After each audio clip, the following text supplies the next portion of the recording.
Last but not the least, let me introduce myself. Good afternoon, everyone present here. My name is Divya Khatri, a learner of class 12. I'm a dreamer with a vibrant spirit expressing my creativity through my poetry.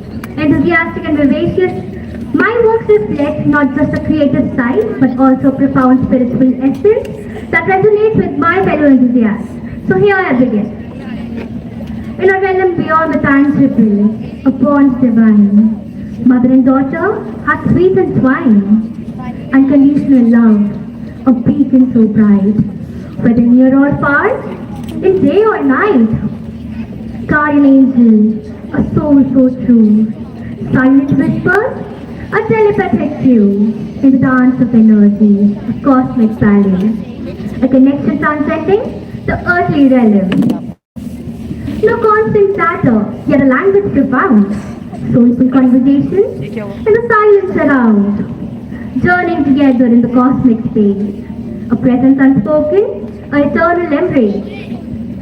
In the mystic union, a love untold, a tale of two spirits, beautifully unfold.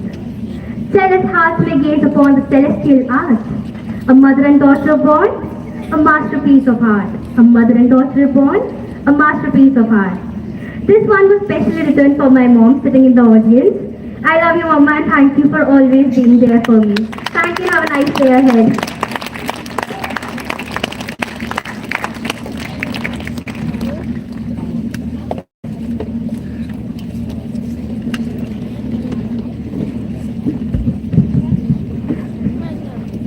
Beautiful performances by our terrific performers. Let's give all the participants a big hand. Forging ahead, it is now time for our grand finale. We present before you the much awaited Meet the Author session. This segment reminds me of an American novelist and critic, William Howard Gass, who very famously has said that true alchemists do not change lead into gold. They change the words into worlds. And today, we have with us one such alchemist who changes the words into worlds and proves that everything in life is writable about if one has the outgoing guts to do it and the imagination to improvise. And that alchemist is none other than our chief guest for the day, Mr. Ashok Pandey.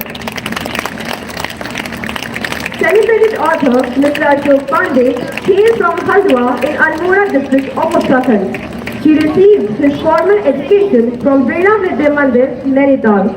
His collection of poetry was published in 1992. Further publications include a bestseller novel, Lappu Channa, a travelogue, Jitti Vitti Utna Sona, a collection of short stories, Babban Carbonate, and a book of prose, Tariq Mein Aurat, along with many translated work of poetry and prose from world literature. His book, Lappu Channa, stayed #1 on Amazon bestseller list for 2 months and is running its 5th edition in 17 months. He is also the author and editor of India's leading Hindi blog, Kabar Khana.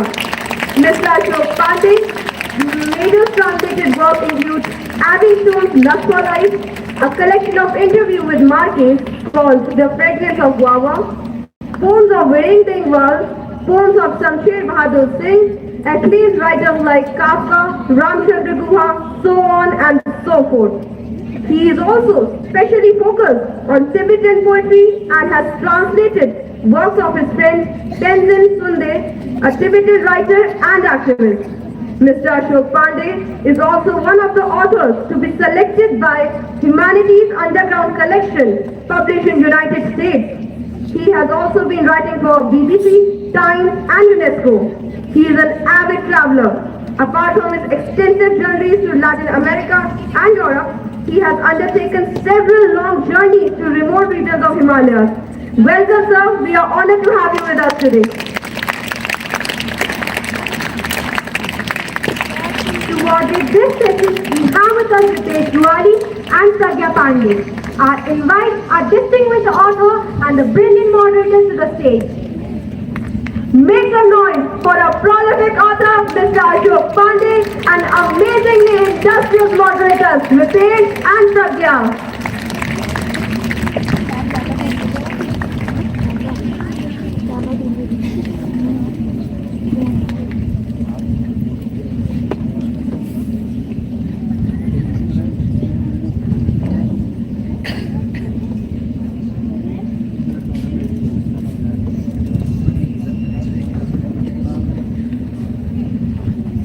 Thank you, Hansika and Kashish. As rightly said, authors don't just write stories. They give readers the keys to uncharted realms of thoughts and emotions. Greetings to all literary enthusiasts. Today, we embark on a captivating journey into the creative realm of Sir Ashok Pandey, a wordsmith whose storytelling prowess has captivated readers far and wide. Sir is known for his various works like Lapu Janna, Tareekh Mein Aurat, Jitni Mitti Utna Sona, and many more. This distinguished author has left an indelible mark on the literary landscape, and it's an honor to welcome Sir Ashok Pandey to the stage for an insightful and inspiring journey. Rightly said, Ritesh. As you all know that we are here to explore the depths of inspiration, artistic process, and the unique perspective that shapes the craft of this remarkable wordsmith. We both are here to moderate this remarkable session. I am Pragya Pandey, a budding writer, a practicing actor, and a literary enthusiast. To my right is Ritesh, a distinguished orator and enthusiastic reader. Join us as we unravel the challenges and the fascinating stories that shape the narrative tapestry woven by this exceptional author. Sir, इससे पहले कि हम अपने सवालों पर आगे बढ़ें, हम आपसे अनुरोध करते हैं कि आप अपनी किताब तारीख में औरत के बारे में बात करें। प्रश्नोत्तरी का दौर शुरू करने से पहले हम स्वयं लेखक से इस साहित्यिक आश्चर्य के बारे में सुनना पसंद करेंगे।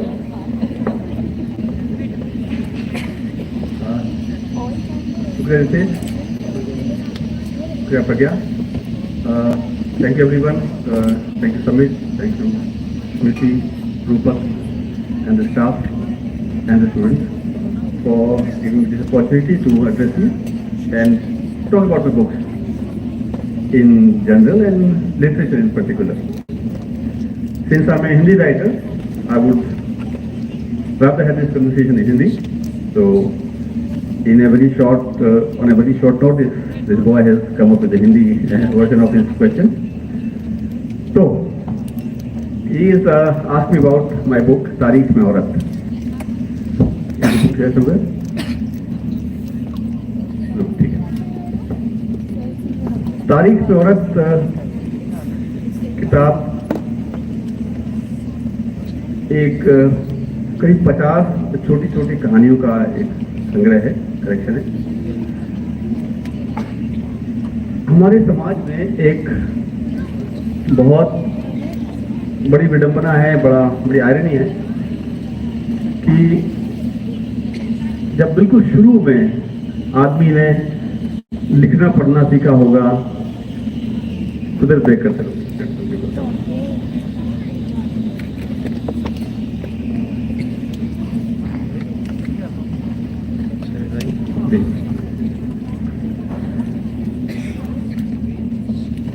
घर में रहने से पहले, स्कूल जाने से पहले या सो कॉल्ड सभ्य होने से पहले आदमी जंगल में रहता था, गुफाओं में रहता था। तो जब मानव सभ्यता का इतिहास लिखा गया तो उसको आदमियों ने लिखा, पुरुषों ने लिखा और एक नाम दिया गया कि उस जमाने का जो आदमी होता था, he was a Hunter gatherer, शिकार करता था और चीजें इकट्ठी करता था। 1966 में ऑक्सफोर्ड यूनिवर्सिटी में एक सेमिनार हुआ, उसमें बताया गया, उसका टाइटल था मैन द हंटर। उनका कहना था कि अगर आदमी शिकारी ना होता तो मानव सभ्यता विकसित नहीं हो सकती थी, क्योंकि वो खाना इकट्ठा करता था और उसका परिवार खाता था उसको शिकार करके। मोटा मोटी ये कहा गया कि समाज में अगर पुरुष ना होता, मेल्स ना होते, तो सोसाइटी बहुत अनडेवलप्ड होती, अविकसित होती। अब ये 1966 की बात है, सोचिए आप, बहुत पुरानी बात नहीं है। इसका बड़ा बवाला मचा दुनिया भर की महिला, वो जमाना था फेमिनिज्म का, स्त्रीवाद की महिलाओं को बराबरी का दर्जा दो, उनका समान अधिकार होना चाहिए, ये सब कहा गया। उसके उत्तर में 1975 में एक महिला थी एलिजाबेथ बेकर, उन्होंने कैम्ब्रिज यूनिवर्सिटी में एक सेमिनार करवाया, वुमन द गैदरर। अगर आदमी जंगल चला गया तो घर को कौन संभालेगा, बच्चों को कहानी कौन सुनाएगा, खाना कौन बनाएगा। ये तो एक बहुत छोटी सी बात हो गई। उन्होंने एक छोटा सा शब्द इजाद किया, उसे बोलते हैं इंफॉर्मेशन गैप। कि हमारा जितना भी आज तक इतिहास लिखा गया, whatever has been recorded, it has been done predominantly by males, and the role of women in the development and advancement of humanity has always been undermined. और जो जो चीजें बताई जाती हैं वो गैप है, सूचनाओं का इंफॉर्मेशन गैप है। वो गैप कैसे हमारे पूरी सोसाइटी का हिस्सा बन जाता है, उसका एक छोटा सा एग्जांपल आपको बताता हूं जो आज भी मिलता है। आप सब ध्यान से सुनिएगा प्लीज। कुछ बच्चे खैर कोई बात नहीं, जो सुन रहे हैं उनके लिए। कई बार आप अब तो देखते हैं रोज मार्केट बाजारों में छोटी लड़कियों से लेकर के बुजुर्ग महिलाओं तक स्कूटी चलाती हैं, है ना। तो जब भी स्कूटी चलाती हैं तो जो आदमी होते हैं या लड़के होते हैं वो कहते हैं देखो, जो ब्रेक लगाती हैं तो उनके पैर बाहर आ जाते हैं, उनका मजाक उड़ा जाता है। कहते देखो हेलीकॉप्टर उतर गया या जहाज लैंड कर रहा है। ये वही इंफॉर्मेशन गैप है असल में। इस दुनिया में जितनी भी चीजें बनाई गई हैं, including that scooty, they have been made for male. जब दुनिया में कोई साइंटिफिक एक्सपेरिमेंट होता है या कोई चीज इजाद की जाती है, इवन मोबाइल फोन, जब मोबाइल फोन बनाए गए तो भी जो मॉडल था, ह्यूमन मॉडल, वो है 170 centimetre tall male, whose weight is 70 kilogram. 70 kilo का 1 मीटर 70 सेंटीमीटर लंबा आदमी एक आइडियल ह्यूमन बीइंग बताया गया। 170 सेंटीमीटर की महिलाएं आपको बहुत कम मिलेंगी। यानी आज तक, ये 2023 है, आज भी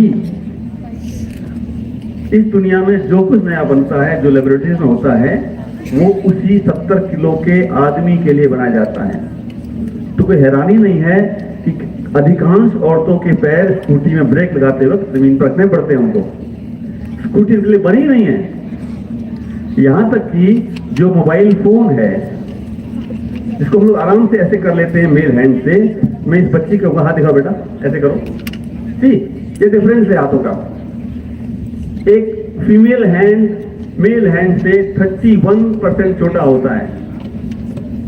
जिस मोबाइल को मैं आराम से ऐसे कर ले रहा हूं, उस मोबाइल को अगर कोई मेरा लगातार करेगी उसको दिक्कत होगी। ये है इंफॉर्मेशन गैप, जिसने इस पूरी सोसाइटी को लगातार एक तरह से बीमारी है और उसका सलीके से इलाज नहीं किया गया। बहुत लंबा नहीं जाऊंगा। इसके बावजूद जब दुनिया में इतना सारा विरोध महिलाओं के साथ होता रहा, कुछ औरतें ऐसी थी पूरे समाज में रही जिन्होंने अपनी जिद से अपनी जगह तैयार की। या कुछ ऐसी कहानियां थी जो आधी सुनाई नहीं गई कहानियां। दुनिया के सबसे बड़े उपन्यासकार माने जाते हैं लेव टॉल्स्टॉय, रूस के। आप कभी लिखेगा वर्ल्ड टॉप 5 नॉवेल्स, तो 2 उपन्यास टॉल्स्टॉय हमेशा in all the list. Nobody knows that all his novels were edited by his wife. Nobody knows that she was also a writer who constantly wrote diaries which are published only after his death. उसकी कहानी किसी ने लिखी। Music में, western music का सबसे बड़ा जो संगीतकार है वो है बीथोवेन। बीथोवेन की बहन थी छोटी एक। बीथोवेन की छोटी बहन बीथोवेन से ज्यादा प्रतिभाशाली थी। ये खुद बीथोवेन ने लिखा है लेकिन उसको 21 की एज के बाद परफॉर्म करने से मना कर दिया गया because she was a woman. अगर उसको परफॉर्म करने दिया गया होता, probably she would have created better compositions than her brother। ये फिर से वही इंफॉर्मेशन गैप है। तो जो तारीख नौरत किताब है, इसमें ऐसी ही 50-51 महिलाओं की कहानियां हैं। इसमें एक छोटी सी कहानी है, शुरुआत की कहानी है।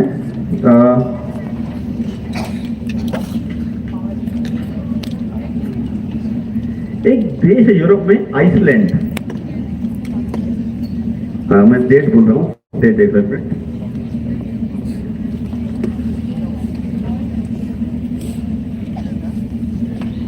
1975 में क्या हुआ, जब ये मैंने बताया आपको, जब वो सेमिनार हुआ था जिसमें कहा गया कि वुमेन टुगेदर, उस सेमिनार का फर्क ये हुआ कि यूनाइटेड नेशंस ने उस साल को इंटरनेशनल विमेन्स ईयर घोषित कर दिया, जो भी एक औपचारिकता की फॉर्मेलिटी थी। ऐसे में आइसलैंड एक देश, बहुत छोटा देश यूरोप का, बहुत ही छोटा देश, वहां की महिलाओं ने कहा कि हम 24 अक्टूबर को इंटरनेशनल विमेन्स डे मनाएंगे। क्या करेंगे? हम उस दिन कोई काम नहीं करेंगे, वी विल डू नथिंग। हम सब इकट्ठा होंगी, भाषण देंगी, बातें करेंगी शहर के चौक पर, हर अपने शहरों में, और हम कोई काम नहीं करेंगे। ना उठ करके हम चाय बनाएंगी, ना बच्चों को तैयार करेंगी, ना कुछ नाश्ता बनेगा, ना खाना, कुछ नहीं करेंगे, नथिंग डूइंग। ये यूरोप का एक एडवांस देश था आइसलैंड, जहां की उस वक्त भी 30-40% महिलाएं नौकरी करती थी, जो हर देश में आज भी नहीं होता। आप यकीन नहीं मानेंगे, 11 बजे तक वहां के सारे सुपर स्टोर्स में सारा रेडीमेड खाना खत्म हो गया। सारे आदमी जो पुरुष थे, उनको अब बच्चों को लेकर कहां जाएंगे? उन्हें पता नहीं बच्चे का मोजा कहां रखा है, बेल्ट कहां रखे, टिफिन कैसे बनाना है। वो बच्चों को स्कूल लेकर गए, क्योंकि स्कूल नहीं बनते, सॉरी बच्चों को दफ्तर लेकर गए। सारे दफ्तरों का काम इलेक्ट्रॉनिक हो गया, क्योंकि सारे, कोई बच्चा टाइपराइटर में खेल रहा है, कोई बच्चे ने कागज फाड़ दिया, कुछ कर दिया। ऐसे में आइसलैंड की सारी औरतें, every woman alive in Iceland, they all gathered in their respective country squares। उन्होंने कहा, आज हम अपने अधिकार की लड़ाई लड़ेंगे। हमें अपना बराबर, एक तो हमें बोली कि अगर हम नौकरी करते हैं तो हमें उतनी तनख्वाह मिलनी चाहिए जितनी मेल्स को मिलती है। ये एक शुरुआत थी। उसी साल जब चुनाव हुए, तो 1976 में चुनाव हुए, तो यूरोप की हिस्ट्री में पहली प्रेसिडेंट एक औरत बनी। She remained the president of Iceland for 3 tenures, 15 साल तक। ये दुनिया का पहले ऐसी कहानी थी। इस कहानी को कोई आपको सुनाएगा नहीं, वो कहानी इसमें है, उसकी पहली कहानी है। This book has got such stories. They are from all over the world. There are some stories from India also, and there are a couple of stories of women whom I know personally. Was it too long? Too long an answer? Go ahead. धन्यवाद sir. Sir, चूंकि हमारे बीच कई उभरते लेखक हैं जिनमें कुछ अद्भुत साहित्य रचना करने का उत्साह है, तो क्या आप उन विभिन्न स्रोतों के बारे में विस्तार से बता सकते हैं जहां से यह प्रमाणित सामग्री ली गई थी और आपके द्वारा क्या प्रक्रिया अपनाई गई थी इस कठिन प्रक्रिया में, जैसे कि हम जानते हैं कि इस किताब में रितेश, जब आप कोई किताब लिखते हो ना, उसकी कोई योजना नहीं बनती। You can not plan a book, you can not plan most books.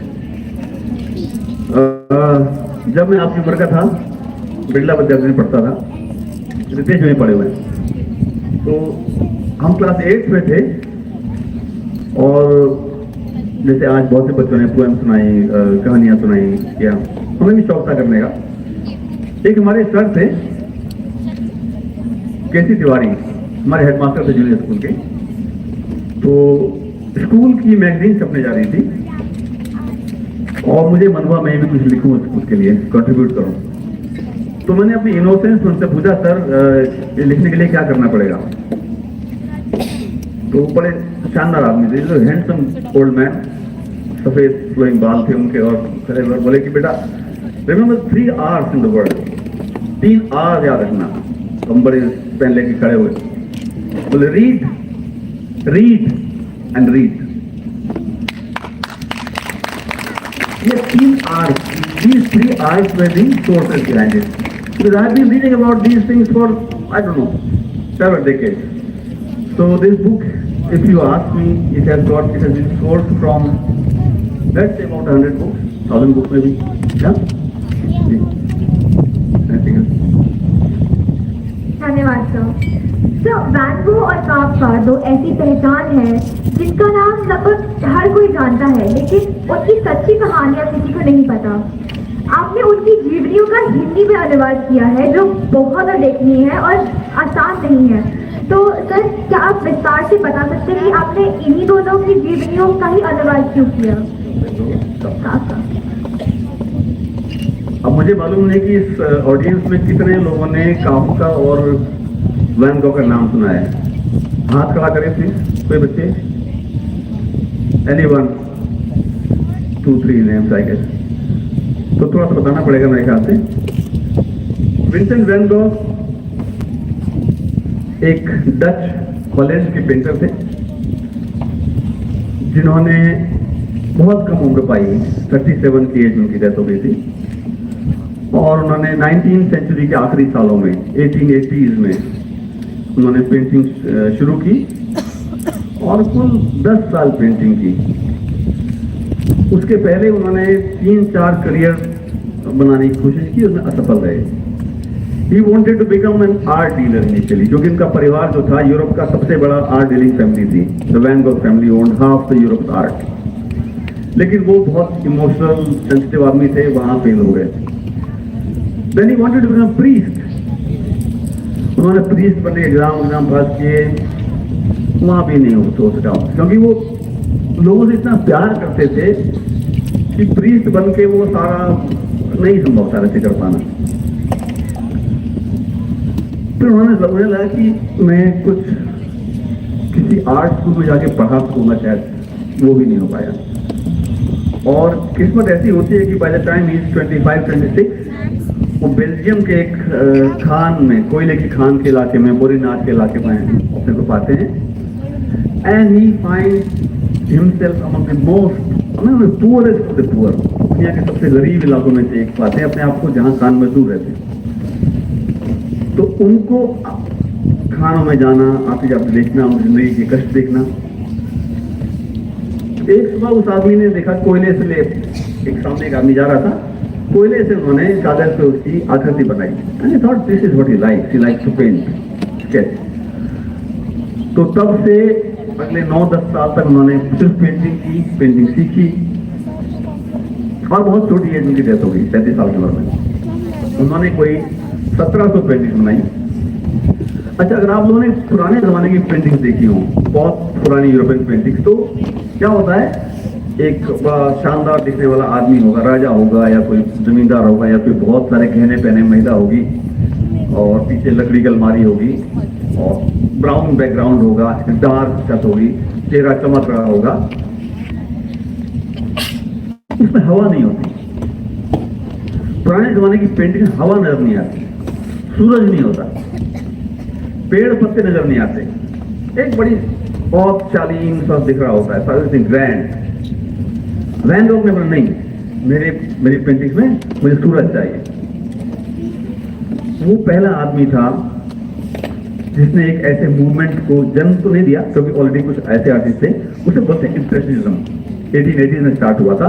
उसके जैसे करीब 10-12 आर्टिस्ट थे जो आज दुनिया के सबसे बड़े आर्टिस्ट होते हैं, क्लाउड मोने, मैंने, जॉर्ज शोरो, ये सब नाम है बड़े फेमस। इन लोगों ने कहा हम उस पुरानी पेंटिंग को नहीं मानते, हम नई पेंटिंग तैयार करेंगे जिसमें मजदूर होगा, सिर्फ राजा नहीं होंगे, उसमें काम करने वाले लोग होंगे, उसमें जूते होंगे, टूटे हुए जूते, उसमें सूखे हुए फूल होंगे, और फिर सूरज होगा। तो ऐसे आदमी को क्या करेगा समाज? विंसेंट वैन गॉग को एक भी पेंटिंग बेचने का मौका नहीं मिला। वो अपने छोटे भाई थियो की कृपा पर निर्भर रहा। जिंदगी भर थियो ने उसको सपोर्ट किया पैसे का। आज के दिन आप कभी गूगल कीजिएगा, वैन गॉग की एक पेंटिंग अगर आप सारे लोगों का पूरा परिवार इकट्ठा हो जाए, खानदान सबका मिल करके एक पेंटिंग नहीं खरीद सकते आप, ये कीमत है। और उस आदमी के पूरे जीवन में उसकी एक भी पेंटिंग नहीं बिकी। एक बिकी बताते हैं, लेकिन उसमें नाटक था, भाई देखा भाई चलो ले लो 400 रूबल में। तो इतने ऐसे कष्ट में रह करके उसने अपनी जिंदगी में जी। तो वो एक तरह से, मैं क्लास 12th में था, स्कूल में था, और हमारे गुरुजी थे राजशेखर पंत। वो आपके यहाँ के एक बार सेशन ले चुके हैं, आर.एस. पंत। राजशेखर पंत जी ने मुझे वो किताब क्लास 12th में दी थी, and I read that book in class 12th। I was undergoing a bit of depression. 12th के बच्चों का डिप्रेशन, बोर्ड के एग्जाम होने वाले थे बेसिकली, तो बड़ा डिप्रेशन था कि कैसे होगा। तो मैंने उस किताब को 12th में पढ़ा था। पता है, कई बार हम जब बहुत दुखी होते हैं तो कोई दोस्त होता ना, वो लात मारता है, चल उठ काम कर। उस किताब ने उसी लात का काम किया था। It made me wake up, and after that till today I have read that book at least 10 times. मुझे जब भी कोई तकलीफ होती है या मैं परेशान होता हूं तो मैं 10 लाइफ को पढ़ता हूं। तो वो उस किताब के प्रति मेरा एहसान था जो चुकाना था, इसलिए मैंने उस 500-600 पन्ने किताब का हिंदी में अनुवाद किया। दूसरा आपने नाम लिया फ्रांज काफ्का। काफ्का बहुत मुश्किल लेखक है, और मैं पर्सनली काफ्का को साहित्य का भगवान मानता हूँ। Is a God of literature, क्योंकि जब वो लिखता है तो ऐसा लगता है कि इससे पहले आज तक किसी ने कुछ नहीं लिखा था। He starts as if human civilization is starting itself, as if time is beginning. तो मुझे उम्मीद है अभी तो शायद आप पता नहीं पढ़ पाए ना पढ़ पाए, आगे जाकर के आप जो भी आप लोग कोई इस फील्ड में जाएं, राइटिंग के, रीडिंग के, फिल्म मेकिंग के, तो मैं जरूर चाहूंगा आप लोग फ्रांज काफ्का का नाम याद रखें। तो ये 2 किताबें थी क्योंकि इन दोनों ने मुझे बहुत इंस्पायर किया है, इसलिए मुझे लगा कि इनकी जीवनियों का अनुवाद होना चाहिए। Thank you sir. सर, यदि हम अपने अतीत और वर्तमान का सिंहावलोकन करें तो हमें यह निष्कर्ष मिलता है कि ऐसी अनगिनत महिलाएं थी और हैं जो अपने परिवेश से उत्पीड़ित थी, लेकिन फिर भी लड़ाई से पीछे नहीं हटी और एक उल्लेखनीय छाप छोड़ दी। तो जब आप अपनी पुस्तक लिख रहे थे तो आप इस निष्कर्ष पर कैसे पहुंचे कि यही एकमात्र महिलाएं थी जिनके बारे में आप लिखना चाहते थे, और इसके लिए आपने क्या मापदंड थे? इसमें कोई मापदंड नहीं था, ठीक है। उस समय तक मैंने इतनी कहानी लिखी थी, ये कहानी का हिस्सा बनी। अभी इसका अगला खंड आएगा तो उसमें कुछ और कहानियां होंगी, क्योंकि कहानियां कभी खत्म नहीं होती, है ना। बहादुर औरतें कभी खत्म नहीं होंगी उनकी। आप उसको अपने तेरा सतपुली, वहां पर रोड में मजदूरी करती है, वो भी इसका हिस्सा है। वो उसके पिता, उसके हस्बैंड की डेथ हो गई, उसने 3 बच्चों को कैसे पाला, वो भी हमारे हीरोइन है। हमारी हीरोइन सिर्फ रानी लक्ष्मीबाई नहीं होगी, आपकी अपनी मदर, हमारी अपनी बहनें, हमारे घर में काम करने वाली औरतें, ये सब भी हमारी नायिकाएं हो सकती हैं, ठीक है ना। तो ये कोई इसको छांटने का कोई मापदंड नहीं था कि हमें ये कहानी लिखनी है। ये वो कहानियां थी जिन्होंने मेरी, जैसे एक आजकल अभी जब वर्ल्ड कप चला क्रिकेट का, तो पता नहीं कितने लोगों ने इसका ध्यान दिया। एक कमेंटेटर आई थी ऑस्ट्रेलिया से, of Indian origin, Lisa Sthalekar. Lisa Sthalekar की गजब कहानी हो इस किताब में। लीसा स्थालेकर को उसके पेरेंट्स ने पैदा होते ही कूड़ेदान में फेंक दिया। She was thrown in dustbin, और पुणे के ऑर्फनेज के लोगों ने उसको देखा और बच्ची को अपने यहाँ ले आए। और ऐसे में किस्मत देखी कि ऑस्ट्रेलिया में रहने वाले इंडियन कपल को बच्चा चाहिए था, एक लड़की चाहिए थी, और वो उसको लेके चले गए। And that woman became Australia captain, cricket captain. She played for Australia. वो कहानी इसमें है, ठीक। तो कहानियों को इकट्ठा करने के लिए ऐसी कोई प्रोसेस नहीं थी। ये कहानियां जैसे फिर वो 3 R's, read, read and read. In that process of reading, you come across these stories and you want to, present it to the world. That was it. Thank you, sir. एक लेखक हमेशा इस बात को लेकर दुविधा में रहता है कि क्या जानकारियाँ अपने पास रखे और किनको अलविदा कहें। और सर, हमें यकीन है कि आप भी जब आपने किताबें लिखी तो आप भी इस दुविधा से गुजरे होंगे। तो सर, क्या आप बता सकते हैं कि आप ऐसी दुविधा से कैसे निपटते हैं? ये एक मुश्किल सवाल है। एक किताब यहाँ रखी हुई है, ये जितनी मिट्टी उतना सोना। मैं आपके सवाल पर आऊँगा, बट थोड़ा बारे में बताता हूँ पहले। 1994 में सॉरी, मुझे मौका मिला अपने ही उत्तराखंड में जिला पिथौरागढ़ के बिल्कुल बॉर्डर पे धारचूला जगह पड़ती है, और धारचूला से आगे घाटियां हैं बिल्कुल इंडिया तिब्बत बॉर्डर पर। उनका नाम है व्यास, चौदास और दारमा, 3 घाटियां। तब तक हमने सिर्फ नाम सुन रखा था। मेरे साथ में एक महिला थी जो ऑस्ट्रिया से आई थी, वियना से आई थी, और हम जब पहली बार वहाँ गए, हमने वहाँ रहने वाले लोगों के बारे में रिसर्च की, उनके बारे में पूछा, भाई क्या आप रहते हो, तो हमसे बहुत फर्क कितने लोग, उनकी सभ्यता अलग है। तो पहली बार में बहुत ज़्यादा समझ नहीं आया। फिर नेक्स्ट ईयर गए, हम 10 साल तक गए। For 10 years we were going there and we made notes about 10 kgs, 10 kilo notes इकट्ठा हो। अब 2011 में मैंने किताब के बारे में एक किताब आनी चाहिए, तो मैंने किताब लिखना शुरू किया।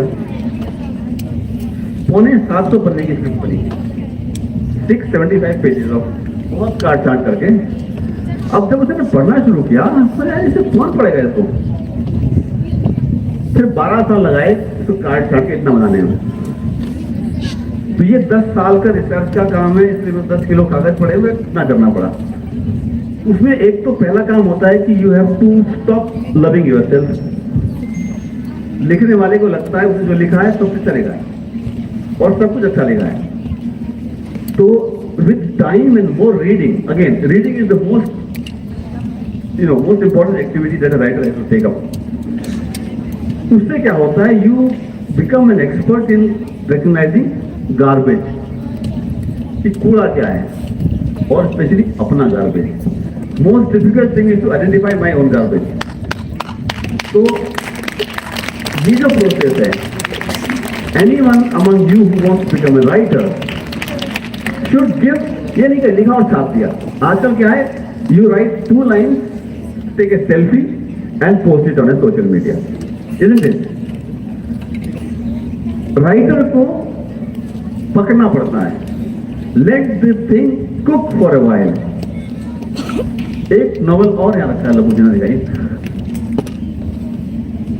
This thin book took me 25 years to complete, 25 साल लगे, लिख दी थी।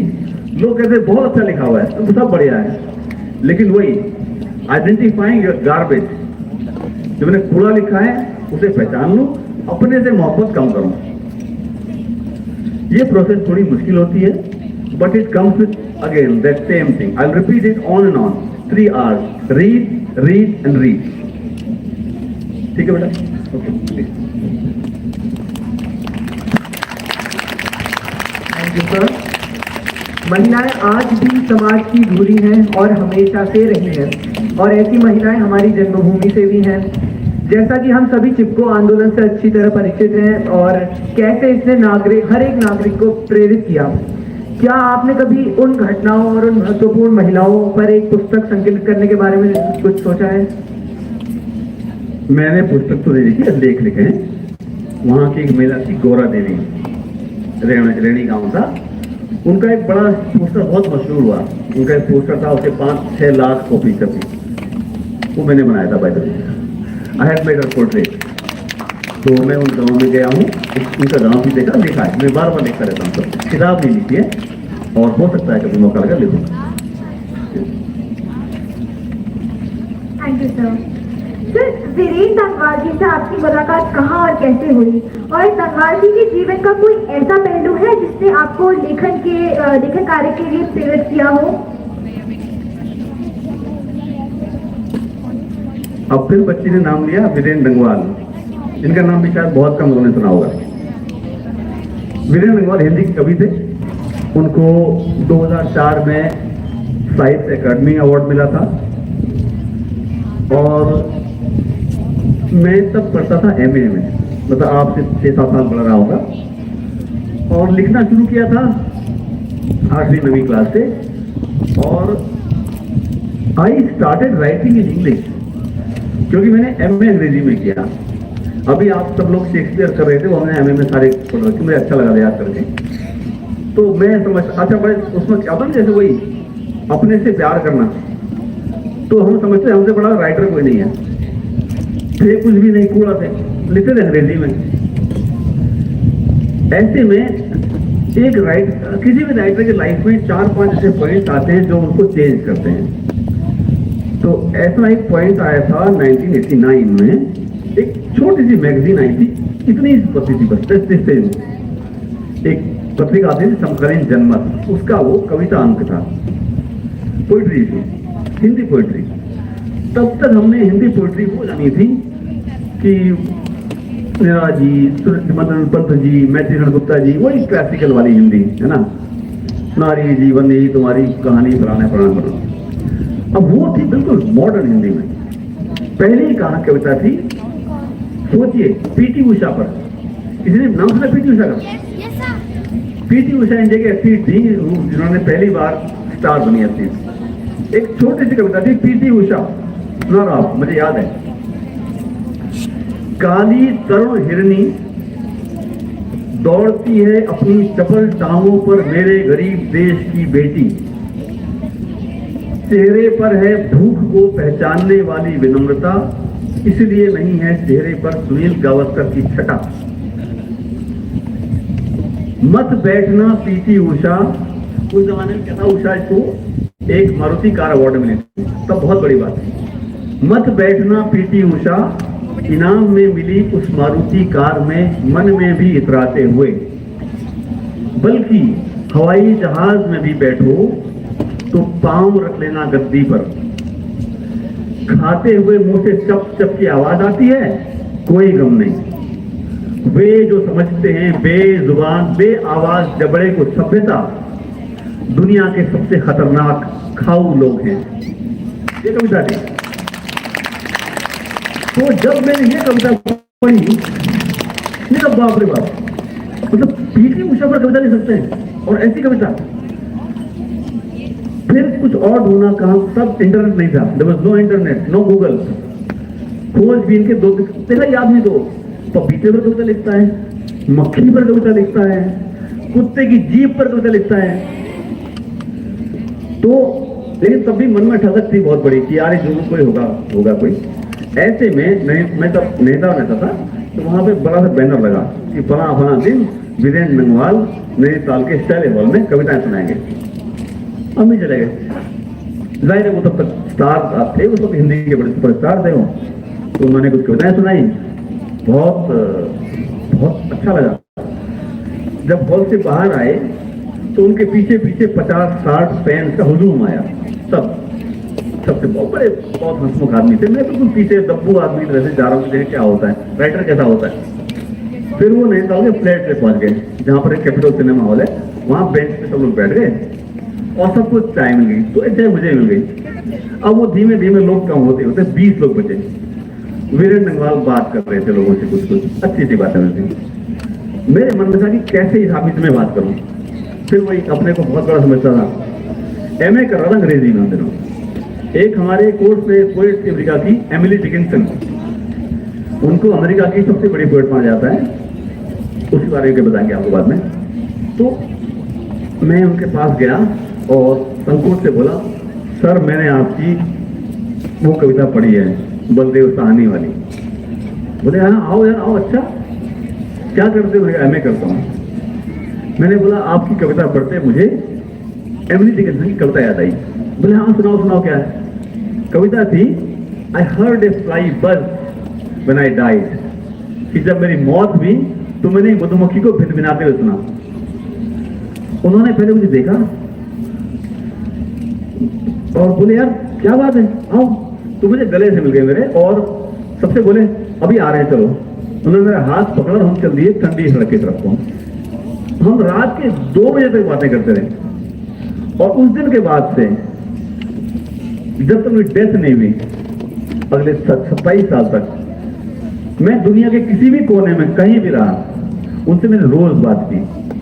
और वो एक इतने बड़े कवि थे, बहुत बड़े इंसान थे, तो उन्होंने ये सिखाया कि अगर वो एक बात कहते थे कि अगर आप अपने लिखे को तराशोगे नहीं, अपने लिखे को कसाई बनकर नहीं काटोगे, रंग जैसे कसाई काटता है, अगर अपने प्रति क्रूर नहीं बनोगे, तो जो तुमसे भी बहुत नीचे लोग हैं, जो जिन्हें आपके सामने कुछ नहीं है, वो आपको सलाह देने लगेंगे।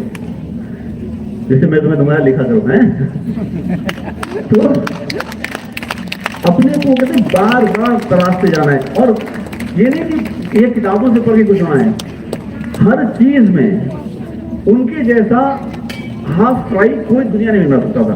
वो जो सुबह नाश्ते में हाफ फ्राई खाते थे, मैंने आज तक ऐसा हाफ फ्राई को नहीं खाया। जब वो अपनी कमीज में प्रेस करते थे, वैसा प्रेस भी कोई नहीं कर पाता था। यानी आप जो भी काम करें मोहब्बत से करें, और अगर लिखने वाला उस मोहब्बत को अपने लिखने में ले आए, पढ़ाने वाला पढ़ाने में ले आए, पढ़ने वाला पढ़ने में ले आए, तो उसको बड़ा काम कर सकता है जो मीनिंगफुल होगा। तो उनके साथ रह के बहुत मिला, और जो भी मैंने जिंदगी में सीखा, मेरे ख्याल में सबसे बड़ा इन्फ्लुएंस पीरेंट नगवाल का है। Thank you for mentioning him. Thank you welcome sir. अब सर अपने अंतिम प्रश्न पे आते हुए, हिंदी में ब्लॉग लिखने के पीछे आपकी प्रेरणा क्या थी? मुझे यकीन है कि ऑडियंस में भी बहुत सारे बच्चे ऐसे हैं जिनमें है कि वो ब्लॉग लिखे, और आपकी कहानी से वो बहुत प्रेरक होंगे। और सर क्या आप ये भी बता सकते हैं कि आपने अपने ब्लॉग हैंडल का नाम कबाड़ खाना ही क्यों रखा? ब्लॉगिंग की हिस्ट्री है, बहुत पुरानी नहीं है। ब्लॉगिंग स्टार्ट हुई 1997 में। एक जॉन बर्जर करके आदमी था, उसने पहला ब्लॉग लिखा था हिंदुस्तान में, and he wrote something small about computers, और उसको हिंदी में आने में 7 साल लगे। हिंदी में ब्लॉगिंग 2004 में शुरू हुई, और आज आप देखते होंगे कि लोग हिंदी में टाइपिंग कर लेते हैं फोन पे, कंप्यूटर पे। तब टाइपिंग नहीं हो सकती थी। आप अगर 2004 से पहले का कुछ भी ढूंढेंगे तो कहीं भी गूगल में भी कहीं भी आपको हिंदी में लिखा हुआ कुछ नहीं मिलेगा, क्योंकि हिंदी थोड़ा सा टेक्निकली हमेशा कमजोर भाषा रही है। It's always very weak language. तो हमारे पास कहते फॉन्ट नहीं थे, we did not have font, we had no way to type offline. और ऑनलाइन का तो ये था कि जिन लोगों ने, विशाल हमारे साथ मित्र आए हुए, जब उड़ीसा में, तो एक मॉडेम होता था, उसमें अगर आपने डायल अप मॉडेम बोलते थे उसको, इंटरनेट लगता था और कट जाता था। तो कई बार ऐसा होता था कि एक पैरा टाइप करने के लिए, एक पैराग्राफ हम 6 घंटे ले जाते थे, 6 hours type 1 paragraph online. But since I was right from my school days inclined into technology and all, ऐसी मिला कि ब्लॉगिंग ऐसी चीज है जो करनी चाहिए। ऐसे में 2-3 लोगों ने, एक जर्मनी में रहते रजनीश मंगला दोस्त हमारे, उन्होंने हिंदी फॉन्ट पे काम शुरू किया, और मुझे कहा यार कि तुम्हें जो भी तुमने लिखा पढ़ा है, इसको इस प्लेटफॉर्म पे डालने की सोचो। तो I started, first of all you travel internet connection in 2004। Haldwani में शायद तब 10 कनेक्शन होंगे, और टाइपिंग इसमें नहीं आती थी, हिंदी करनी बहुत मेहनत थी। तो जब शुरू किया तब तक क्या होता था, मैं एक बात और शेयर करता हूँ, शॉर्ट करूंगा। अगर मैंने कुछ लिखा है, सपोज मैंने कोई पोएम लिखी है या कोई कहानी लिखी है, अब लिखा है तो चाहता लिखता हूँ छपे भी, शुड पब्लिश्ड। कहाँ छपेगा? इन ए मैगजीन। कुछ सीमित मैगजीन्स थी, लिमिटेड नंबर ऑफ मैगजीन। तो आप क्या करोगे, उसको टाइप करोगे, एक लिफाफे में डालोगे, लेंगे साहब संपादक महोदय को ये लिखा है, छाप दीजिए। आपको उसके अंदर एक रखना पड़ता, लिफाफा खाली, उसमें स्टैंप लगा होता था, आपका पता। उस लिफाफे में आंसर आता था कि आपकी रचना तो अच्छी है, और छापने की जगह नहीं मेरे पास। तो if you had that letter, आप कैसे बोले चिट्ठी लौट के आई वहां से, ये दिखाते लोगों को। तो छपना इतना मुश्किल था। अब यहाँ क्या है, ब्लॉग में आपने लिखा, वो ऑनलाइन आया और तुरंत लोगों ने पढ़ा और पढ़कर रिएक्शन दे दिया। जबकि मैगजीन में आज दे दी मैंने, 3 माह बाद छपेगी, कब हल्द्वानी पहुंचेगी, कब कोई पढ़ेगा, किसी को अच्छी लगी तो वो चिट्ठी लिखेगा। ब्लॉगिंग में यह था कि तुरंत आपको लिखा और तुरंत रिएक्शन आ गया। एक ही अच्छा लगा ब्लॉगिंग से। और हमें लगता था, मुझे लगता था कि हमारी जो राइटिंग थी, जो मेरे कंटेम्पररी थे, जो समकालीन लोग थे जो लिख रहे थे, वो they were writing one dimensional things, है ना। जैसे मैं अभी देख रहा था कि बच्चों ने तमाम लिखी कविताएं सुनाई, and they were writing about love and life and death and all what not. अपने पालतू कुत्ते के बारे में किसी ने लिखा? क्या हुआ होगा? सब्जी वाले के बारे में किसी ने लिखा? आइसक्रीम के स्वाद के बारे में किसी ने लिखा? इस उम्र में ये सब करना चाहिए। मेरी बड़ी अच्छी दोस्त है शेफाली फ्रॉस्ट, लंदन में रहती है, काफी बड़ा नाम है उनका। उसकी एक किताब है, वो उसकी माँ की रसोई में डब्बे हैं ना, उन डब्बों के बारे में, और बाल्टियां और थैले, बस। वो एक किताब है, बहुत बड़ी किताब है, बहुत बेहतरीन किताब है। ऐसी नॉट वही डब्बा किताब है, लंदन में रहती है, BBC में काम करती है, ठीक। तो मुझे ऐसा लगता था कि हमारे जो राइटर्स थे वो ऐसे करते थे, लाइफ के बारे में बड़ी बड़ी बातें, जिंदगी में ये करेंगे वो करेंगे, ठीक है। हमें लगता था कि जिंदगी छोटी छोटी चीजें ज्यादा इंपॉर्टेंट है ना। जैसे आज अपने जो बच्चे बड़े हो गए ना, फिल्में देखते हो गए ना, जब वो कोई हीरो होता ना, हीरोइन से कहता है मैं जब चले चाँद लेके आऊंगा, है ना। हम कहते हैं चाँद मत लाओ, 2 समोसे ले आओ गरम कहीं से, है ना, वो ज्यादा अच्छा है। तो समोसे की जगह चाहिए थी, ब्लॉग जगह ऐसी थी जहां पे कोई एडिटर नहीं था, editor, I was my own editor. तो इसलिए क्योंकि मैं उससे पहले ट्रेवलिंग बहुत कर रहा था, मुझे स्पोर्ट्स पसंद थे, मुझे इंटरनेट पसंद था, मुझे गप्पे पसंद थी, कविता पसंद थी, सब कौन छापेगा एक जगह में रख करके। मुझे खाना पकाना बहुत पसंद है, तो वो सारी चीजें एक जगह रखी, तो नाम क्या रखेंगे? कबाड़ खाना। तो वो सारा मेरे जीवन का कबाड़ उसमें रखा हुआ था, इसी नाम कबाड़ खाना दिया। Right, thank you sir. Sir, अब क्या आप अपनी पुस्तक से संबंधित उल्लेखनीय उपलब्धियों के बारे में हमें कुछ बता सकते हैं, जिससे हमारे श्रोतागण लाभान्वित हो सके और उन्हें भी कुछ प्रेरणा मिले? मतलब अपनी पुस्तक के कुछ महत्वपूर्ण कुछ अंश पढ़ के सुनाऊं, उपलब्धि अचीवमेंट, अंश क्या प्रश्न है भाई? ओके, स्कूल की सुनाना बात, स्कूल का एक किस्सा सुनाता हूँ।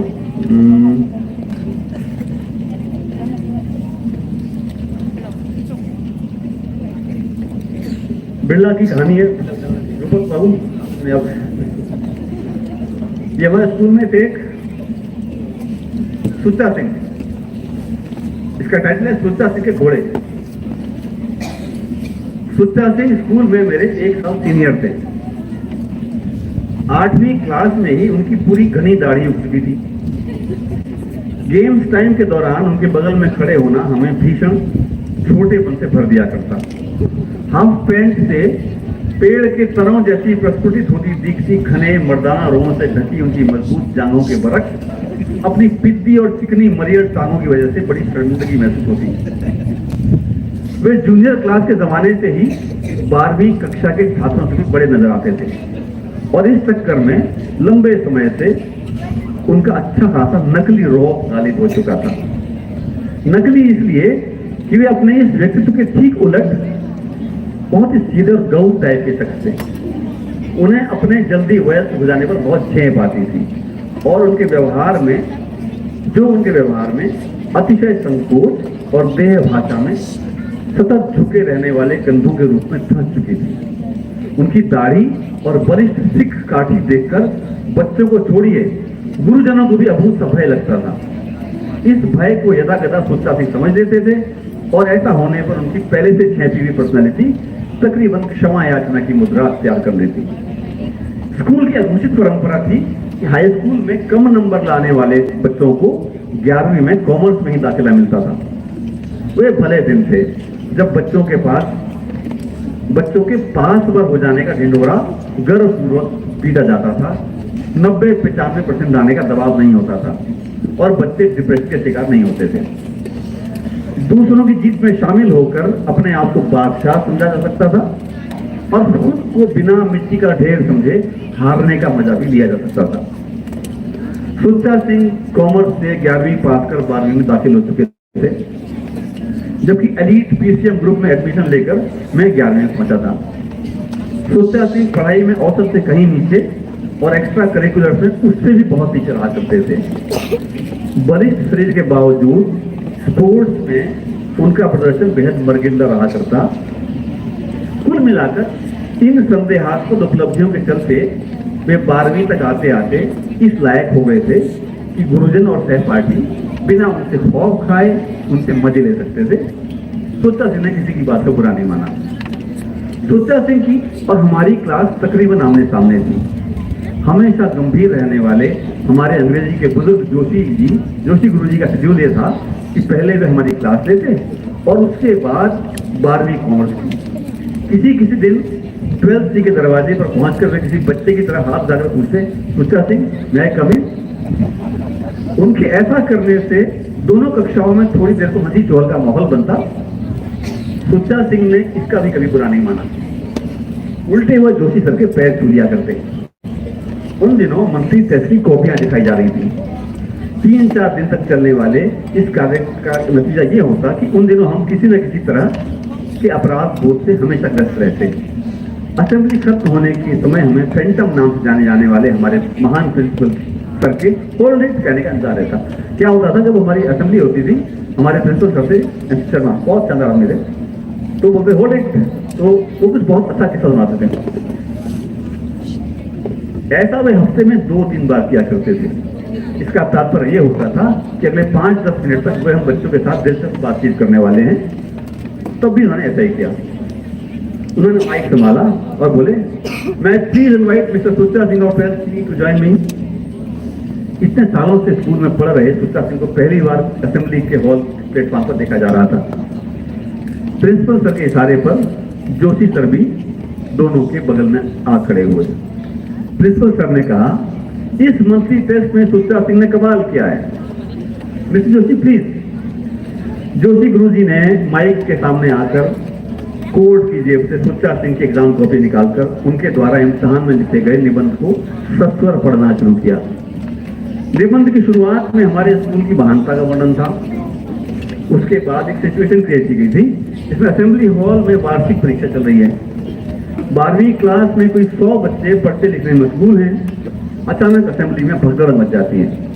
बदहवास बच्चे और अध्यापक जान बचाने को यहाँ वहाँ भाग रहे हैं। घोड़ों के टापों की आवाजों से स्कूल का परिसर गुंजायमान हो जाता है। फिर घोड़े हौसलों का रुख करते हैं। वहां से लाइब्रेरी और वहां से डाइनिंग हॉल। बच्चे, टीचर, स्टाफ, बैरे सब लोग घायल हो चुके हैं, चीख रहे हैं, चिल्ला रहे हैं, वगैरह वगैरह। फैंटम सर के चेहरे पर शरारतपूर्ण मुस्कुराहट देखी जा सकती थी। निबंध खत्म होने पर जोशी सर भी मुस्कुराने लगे। सुच्चा सिंह कभी सामने बैठे लोगों के समूह को देखते, कभी तीनों अध्यापकों को। जब उनकी समझ में कुछ नहीं आया तो उन्हें अजीब तरह से उचकते हुए दोनों के पैर छू लिए। उन्हें उठाते हुए उनके कंधे पर हल्की सी धौल मारकर फैंटम हम बच्चों से मुखाते हुए, Sucha Singh is very creative. वैसे मैं उनका शुक्रगुजार हूं कि भगदड़ में सारे स्कूल के घायल होने के बावजूद उन्होंने मुझे और जोशी सर को कुछ नहीं होने दिया। इनको टॉपिक मिला था 3 hours in the examination hall. Sucha Singh 3 horse in the examination hall पर लिंक मारा है। सारी असेंबली ठहाकों में फट पड़ी। सुच्चा सिंह को प्लेटफॉर्म से उतरता हुआ देखा जा सकता था।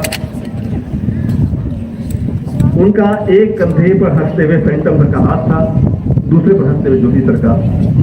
इतने सालों में सुच्चा सिंह को पहली बार सबके सामने हंसता हुआ देखा जा रहा था।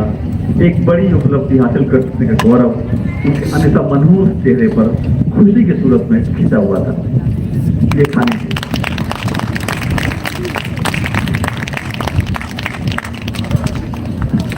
Thank you, sir. Now, as we bring this interview to a close, I want to express my sincere gratitude for your time and the wealth of insights you have shared.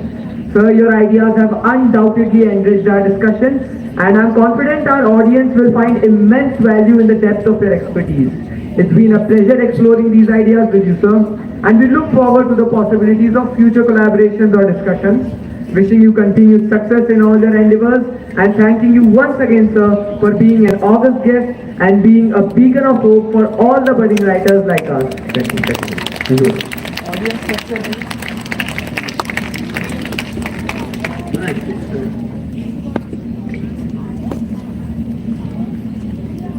We now invite the audience to ask questions to our guests.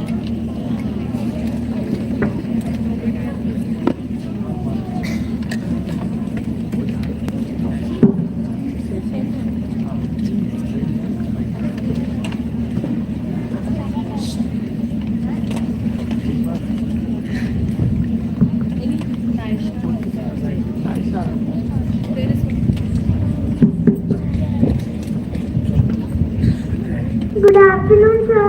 Good afternoon. Sir, who is your inspiration? My inspiration, Yes, sir. my teacher at my school. Thank you, sir. Welcome. What's your name? Sir, my name is Aisha Singh. Very nice.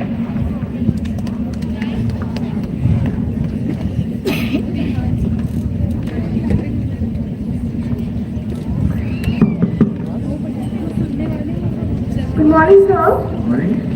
Sir, which is the most valuable book you have ever thought you have ever read? I could get it. Oh, the most valuable. It's a book called, okay, I got it. It's a book called 100 Years of Solitude by a writer from Colombia called Gabriel Garcia Marquez. 100 Years of Solitude. Yeah? When I grew up to read it.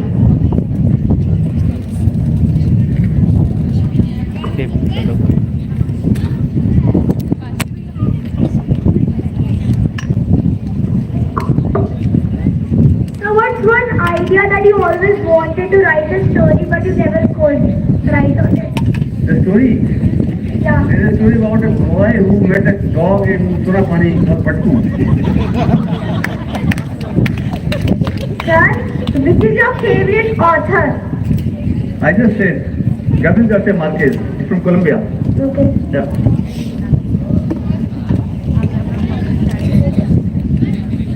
Good afternoon, sir. How many books have you written till now?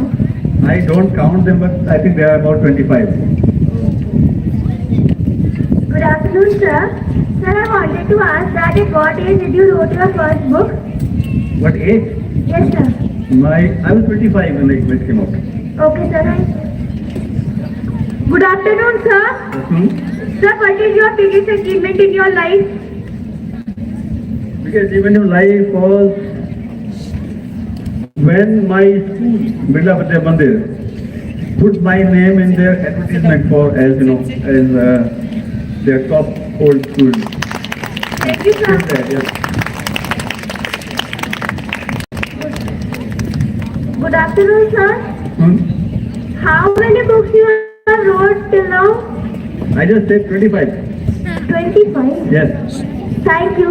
Welcome. Good afternoon, sir. It's a pleasure to have you here. So my question is, amongst your all the collection of the books, which book is best according to you for the students of our age, which could teach us moral values and how to be a successful person in life? I think this book, Tariq Mora, this should be helpful. Yeah. Okay, thank you, sir.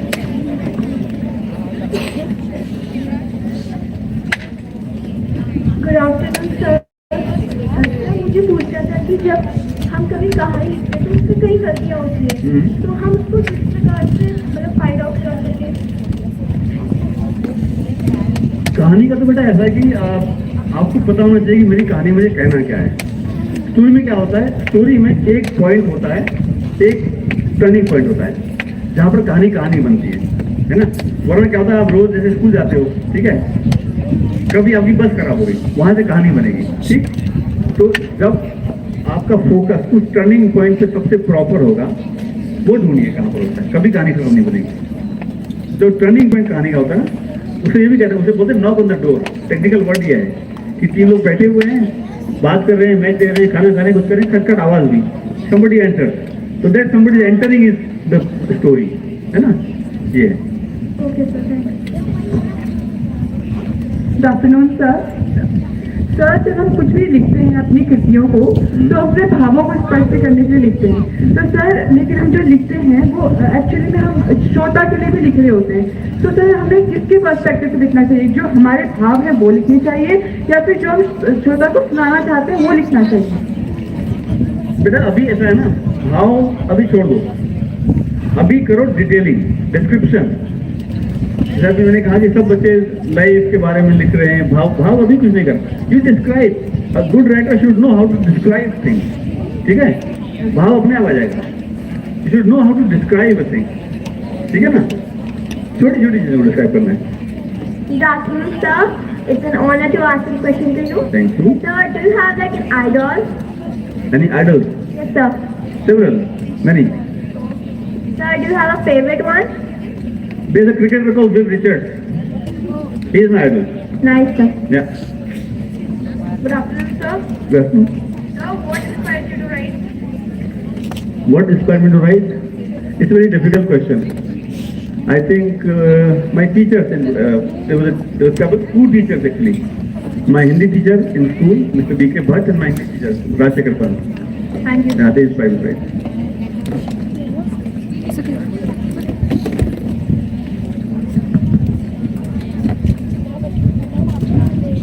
So, good morning, and my question is, can you tell us something about the book you're planning to write next? I am writing a book about Haldwani. It's a novel. It's a novel based in the late 80s and early 90s of Haldwani. 2 of the heroes of the story are right there, sitting here in the audience. I can see them. So yeah, it will be coming out this year. End of the day today. Thank you, sir. Good morning, sir. Good morning. Now, my question is that आपके जीवन में सबसे अधिक प्रभाव किसका पड़ा? सबसे अधिक प्रभाव किसका पड़ा? हाँ, मुश्किल है। स्कूल का पड़ा। जब मैं हॉस्टल में रहा ना 8 साल, तो वहाँ का पड़ा था सबसे ज्यादा। अभी उसी का प्रभाव है। I still dream of my school and exams and hostel and all. Thank you. Good morning, sir. Morning. मेरा question है कि आपका सबसे यादगार पल कौन सा था? सबसे यादगार पल कौन सा था? मेरी बेटी जब पैदा हुई थी तब। My daughter was born on 19 June 1997. Thank you.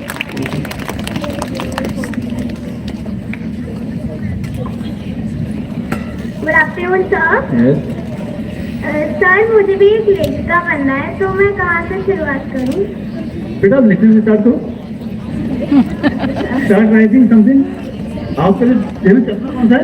यहाँ आओ, पास आओ, नजदीक आओ। Come here. Come. Come with the mic.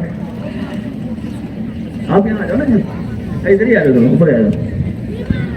Let me teach you how to write, how to become a writer.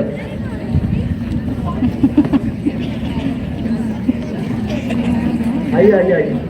क्या नाम है आपका? आइए ना, मनस्वी, यहाँ आइए। एक तो आपको देखना बहुत सुंदर है।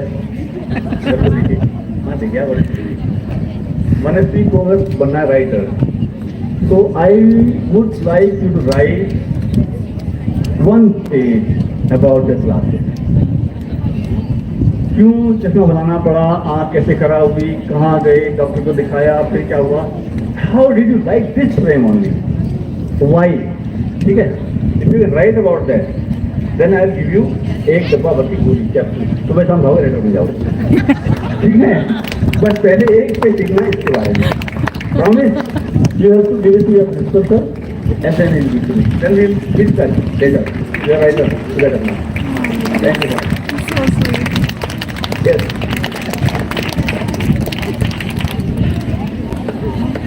Any more? Good morning, sir. My name is Yash Singh Best. Yeah? Good morning, sir. My name is Yash Singh Best. Yes, sir, Vijay. Yes. Sir, मेरा क्वेश्चन है कि जब हम एक बुक लिख लेते हैं तो उसे पब्लिक में पब्लिश कैसे करते हैं? पब्लिश कैसे करते हैं? You write a book, then you send it to the publisher. There are a lot of publishers. There are thousands of publishers, okay? You send your manuscript first to write the book in the form of in the form manuscript.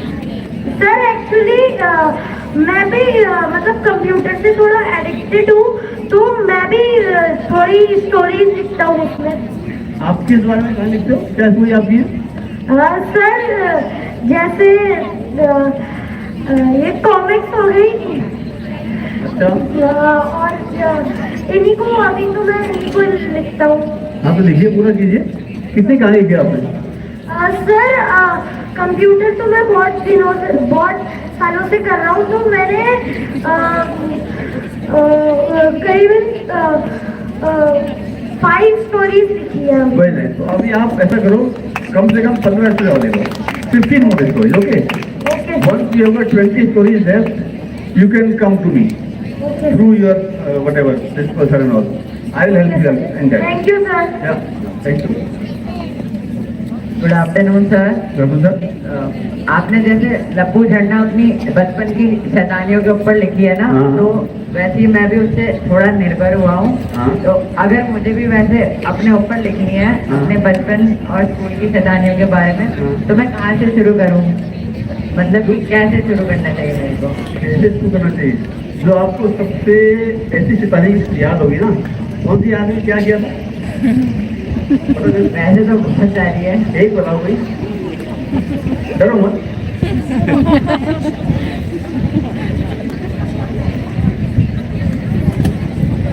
Teacher को परेशान करना। हाँ वो कुछ नहीं होता, start with that. जो कोई एक चीज याद आती है उस पर लिखो ना कहानी। Okay sir. मैंने कहा ना, you don't plan a book, you start something. वो किताब अपने आप बन जाती है। Okay sir, thank you sir. And make lots of friends. Okay sir. Sir, do you have any specific writing goals? Writing goals? Yes, sir. Not really. No.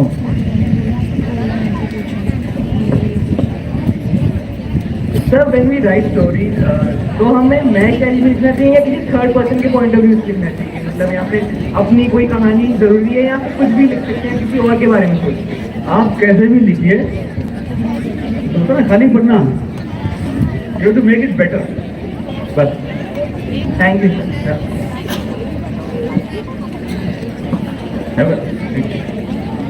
Thank you. Thank you.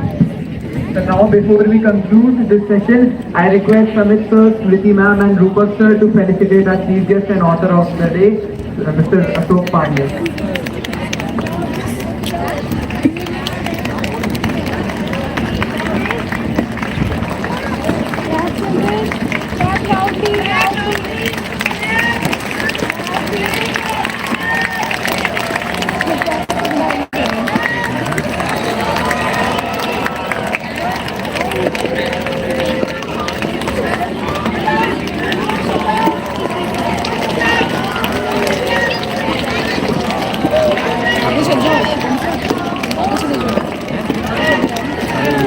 थोड़ा camera है पीछे आना चाहिए।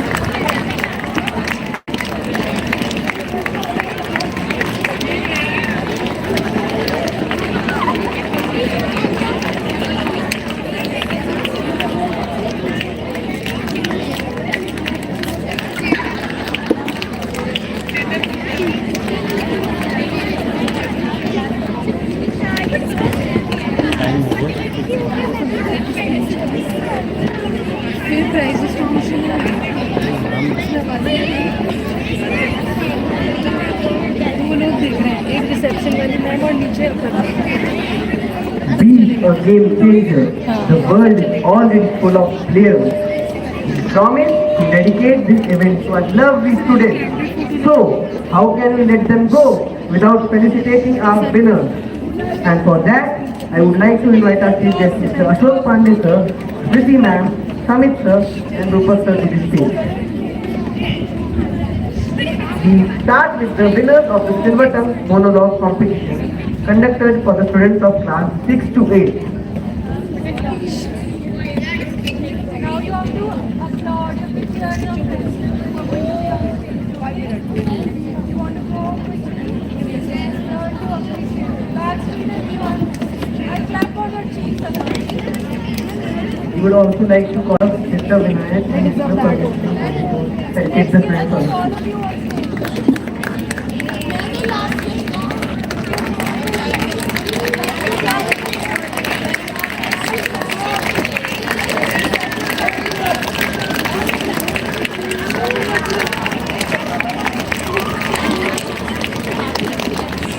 We start with the winners of the Silver Tongue monologue competition conducted for students of class 6 to 8. Winning the consolation prize, we have Pranika Pant, Akshita Vedant, Rehat Kaur, and Siddhi Shah. Bagging the third position is Yashika Dwivedi. Second position goes to Gauri Bhakti.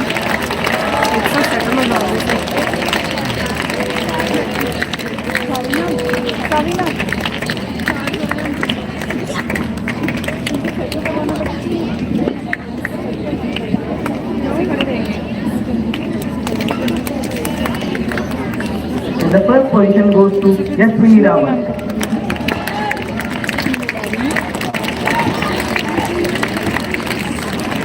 Those who have listened, they can go. Group में करवा देंगे group में करवा दो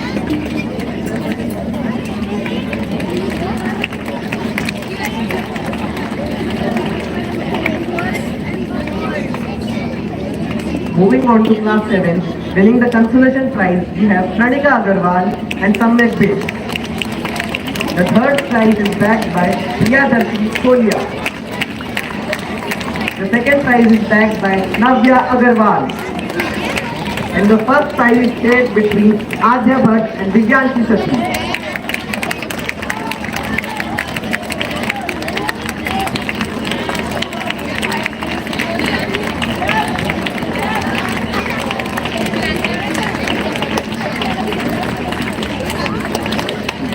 Moving on to class 8, the third position is backed by Arshit Bora. Second position is backed by Anvi Bhatt. And the first position is backed by Manshi Bed. And the consolation prize goes to Nitin Ruwati.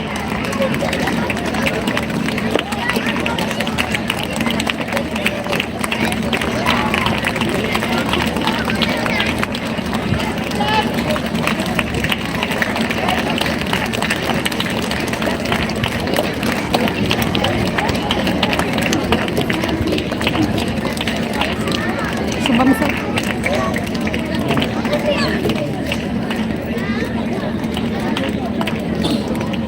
Moving on, we have the winners of the Silver Tongue Shakespearean monologue competition that was conducted for the students of classes 9 to 12. The winners for classes 9 and 10 are Ajay Rovera, third position. The second position is backed by Pradha Bed. And the first position is backed by Arpita Kohli.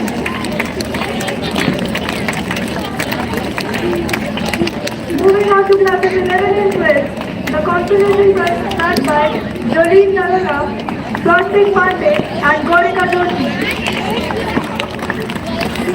The third prize is backed by Brenda Singh.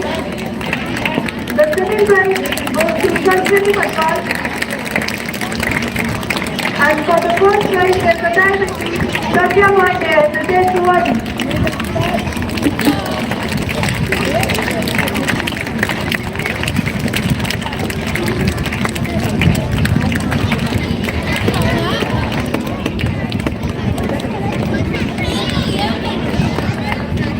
Our team congratulations to the winners. Let's applaud their talent and their intelligence. A big round of applause, ladies and gentlemen.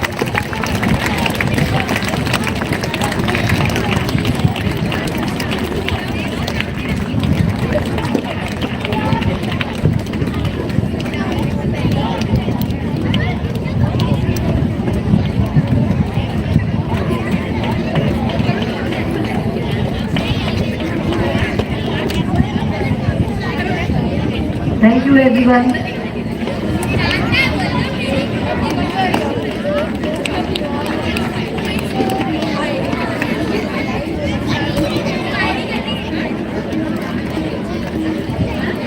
अच्छा हमने group picture नहीं ली group में ली दोनों से ना तो arrange करने के लिए क्यों भेजा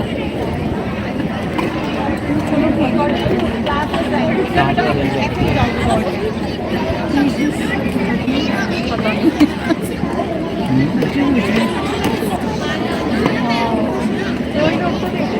अपलोड मत करना वो ऑलरेडी अपलोड है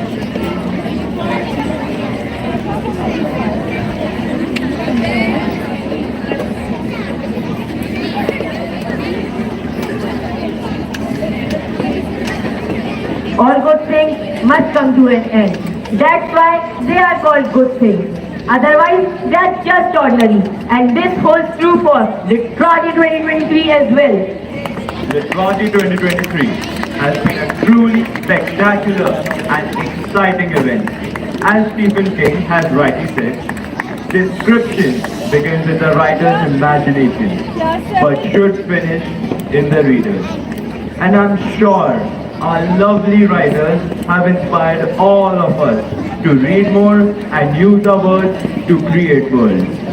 Let's end our annual literary festival with a vote of thanks and appreciation for all who have made this event a grand success. I request our respected principal, Mr. Rupak Pandey sir, to propose a vote of thanks.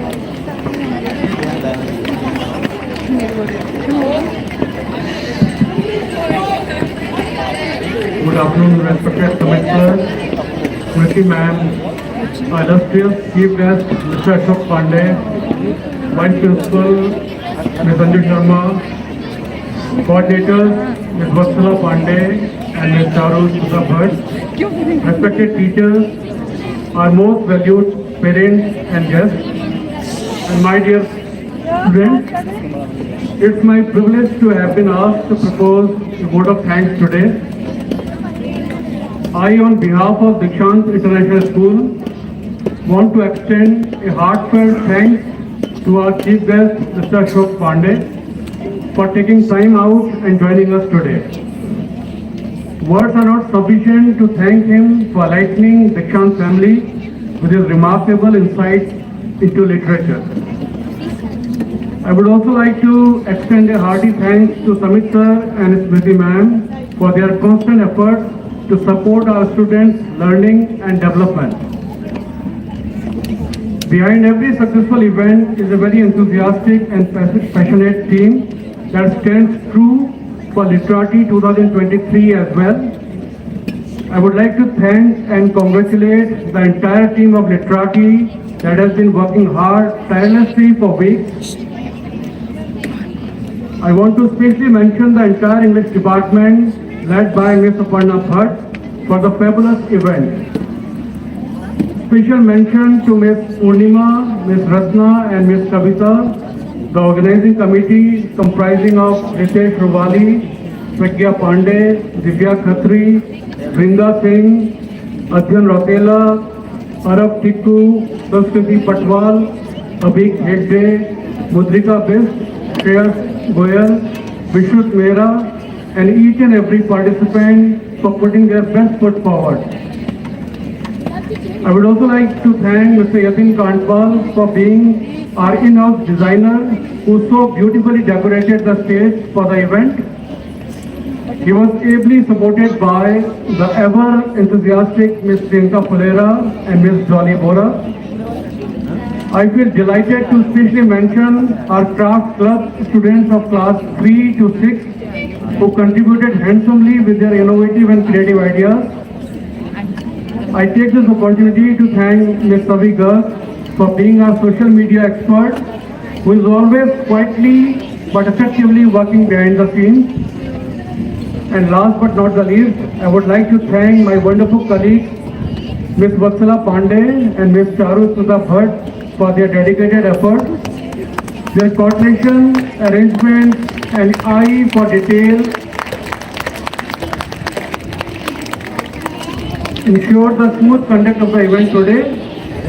And to conclude, I want to thank each and every member of Dikshant family for being a great team as always. Thank you everyone. Good day.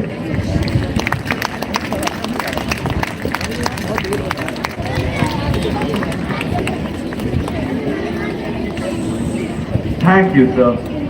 This wraps up our splendid event. I hope you were entertained and inspired by the show.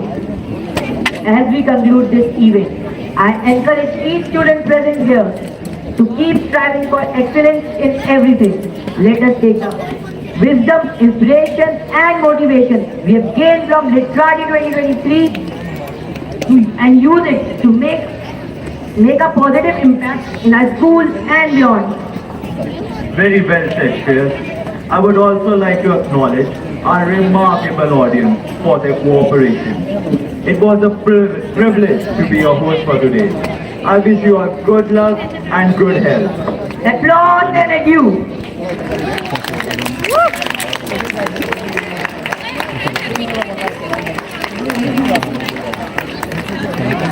Are you sure whether you want to stop?